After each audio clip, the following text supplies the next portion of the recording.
What's going on, guys? It's the Hunter Project here. Welcome to my channel where you'll find Monster Hunter news, builds, playthroughs and everything in between. Be sure to smash the like, subscribe buttons if you do enjoy. It's extremely appreciated as we make our way to 1,000 subscribers and beyond. So if everyone watching could do that, it would mean a lot to me. And also don't forget to join our Discord, which is at the top of the description. And we've got roughly around like 10 members now, so it's definitely growing at a nice pace. And yeah, without wasting any more time, let's get right into the video.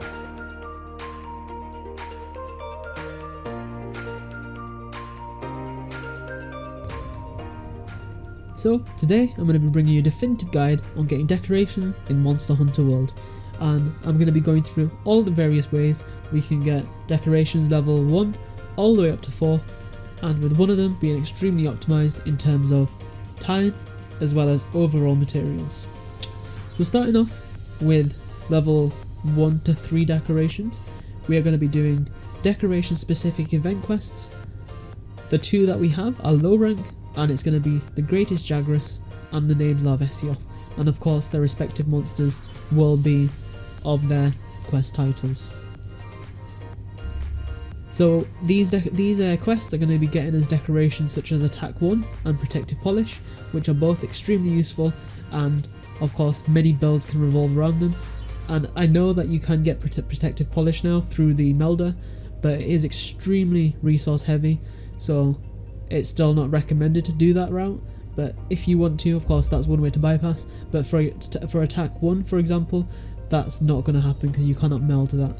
So with the Greatest Jagras and the Names Larvesio, all the drops are going to come from monster drops. So any of your decorations will come from either Larvesio's lava attacks or anything related to the lava. So if it jumps from one lava pool to another and there's tons of catapults of fireballs, when they land they will most likely have decoration. And the same goes for Jagras in the Greatest Jagras quest, which is a HR9 by the way, but obviously if you're watching this video I'm sure you've already progressed past base game's ending. And same goes for Jagras, any of its drops, so whether that it does a spit move or if it's exhausted, any of the little drops that it drops off its mouth, it will result in a relic that obviously you can redeem at the end for your said decoration. So obviously due to this, it's recommended not to hammer on the monsters too hard and try to milk them as much as possible for their drops before killing them.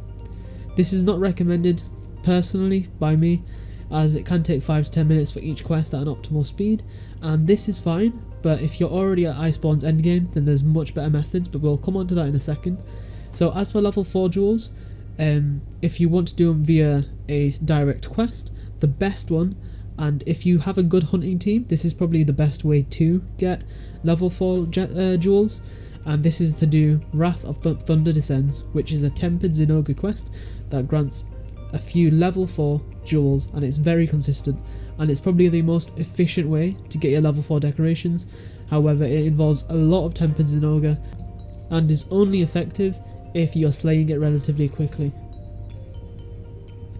So the second method, and arguably the best way to farm decorations in my opinion, which is extremely quick as well, as it's not involving any tempered monsters, and it's overall, so you'll be getting every type of decoration in the game through this method, and that is basically steamworks.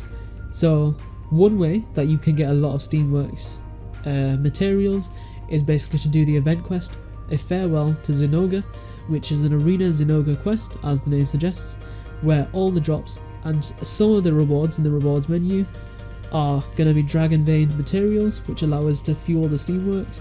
And there is a special purple version of the dragon vein, which can only drop from the quest, I believe. I've never seen it in the guiding lands, and it is extremely quick as a method overall.